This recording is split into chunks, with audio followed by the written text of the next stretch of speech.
And it was not easy. It was very difficult. But she was so sincere and so strong with it that she began a movement, certainly began a movement that brought me into race relations. It gave me a very strong feeling. When I became vice chairman, that feeling was very strong because we should have been working with the blacks long before we were. And with the whites too. We needed to work with the whites so they knew what they were doing. Let's start. How did you get interested in the Democratic Party? I was always interested in causes. There was never a time that I wasn't interested in causes. I was raised in this Republican outfit. My father wasn't sympathetic with it either, and my mother. My mother was very concerned. To my mother, people were people, and that was all there was to it. And Dad was the same. One of my father's best friends in Charlotte was the keeper of the county building. His name was Mr. Biggs. And Mr. Biggs, my dad, there was a church social going on, a dinner. I think it was at the Methodist Church in Charlotte. My father bought tickets. He invited the judge. He had people who were in prominent positions all over, and he invited Mr. Biggs. And that was a kind of a shock to a lot of people because while they were good, they liked Mr. Biggs. Mr. Biggs had a son who graduated, was a doctor. He was a very prominent doctor. He had one daughter who graduated as a nurse. He had one girl who wasn't mentally right. But there was a girl in my class who was a Biggs' daughter, and I remember singing with her in the glee club. We didn't make any difference. I also had an 8th grade teacher who was like that. People were people to her. She was as tough on those of us who came from prominent families as she was on the ones that weren't. Then I'd like to talk a little. You read Helen Berthelot's book, did you? Yeah. You remember the 17th District we were all active in? Oh, brother. Nobody could forget that. You want to tell us a little bit about that? I remember that before we got active in it, I think the meetings were mostly men meeting in the bar and then holding a short meeting. You want to tell what you did to get that, some gender orientation? Well, my introduction, I tell you, I got appointed to the Housing Commission. I don't know how much you knew about the Housing Commission. Hicks Griffiths was on that. Yeah. And I went to the first meeting, and the first meeting was in the old City Hall downtown. And when I got there, I felt I was in a strange place, and there were some very unfriendly people there, very unfriendly. I got appointed because I was a teacher, and I don't know who got me in there, but somebody did. And Hicks came over to me, and he said, "I understand, Miss Hart, that you have very strong feelings about what's happening in this country, and that you're on our side." And I said, "Well, I don't know whose side I'm on. I wasn't involved at that time." And he introduced me to the people with whom I was supposed to associate on that.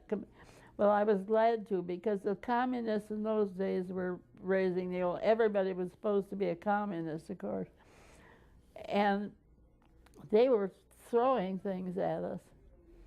And the realtors weren't much better. They didn't care for us at all, and they were throwing things too. It was the most unpleasant meeting I ever went to. And from that committee, we started out, and I remember inviting people. We invited the residents who were complaining about housing. That was when Kim Sigler was governor. And the committee had broken up in great trouble, and that's why all of the new ones, like me, were on it. And it was the meetings began with the Pat McNamara was on that committee too, and the meetings began with the realtors over here, and we were sitting on the other side, and no two were speaking the same language, you know. And the fight went on, and so what we did was set up committees, several committees on our own group, and we interviewed the people who were without residence and who were trying to they were renting to people who had nothing, and they might be three families, and a mother trying to use one kitchen, one bathroom, one bedroom. They didn't have that. There simply wasn't the housing. The realtors always defended it, and we used to have the battle. My job was to get Pat McNamara home. I was supposed to get Pat McNamara from wherever he was, and he was all over the country. I'd get him home when we were going to have a vote. And of course, with Pat never spoke in dialogue. Pat knew exactly what he wanted to say, and he had no hesitation in saying it. He'd say it. And it was amazing how much the realtors learned to listen to him. Of course, he became a United States Senator before too long, after Blair Moody died. And he was, we had these conferences all over, and they taught us.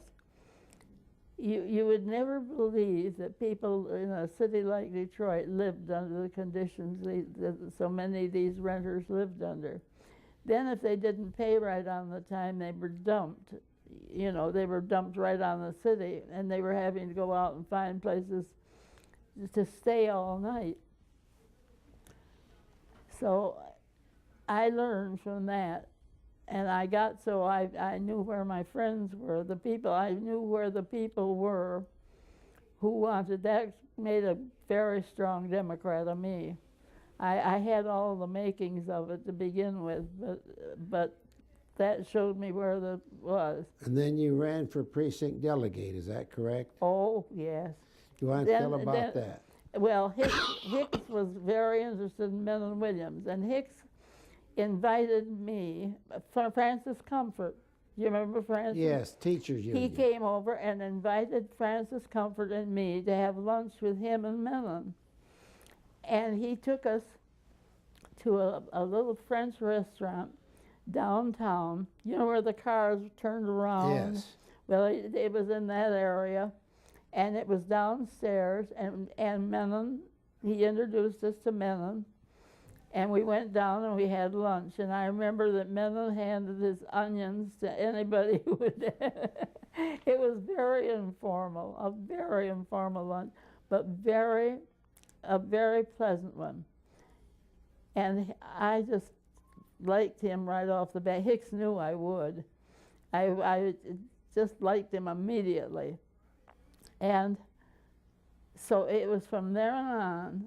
Then Hicks asked me to be a precinct delegate. And I didn't know how I was going to do one more thing than I was doing. I was on everybody's committee. And so they took us to a meeting in a schoolhouse. I'd never forget it. I'll never forget it. It was my first experience of that kind. I went in. The man was a lawyer, a high-powered lawyer in Detroit. He also was a professor in one of the colleges. And we started out to have an election of officers and so on. And when the vote was counted, it was a voice vote, and when the voice vote was counted, he apparently had forgotten that we could count too. We counted, and our count was entirely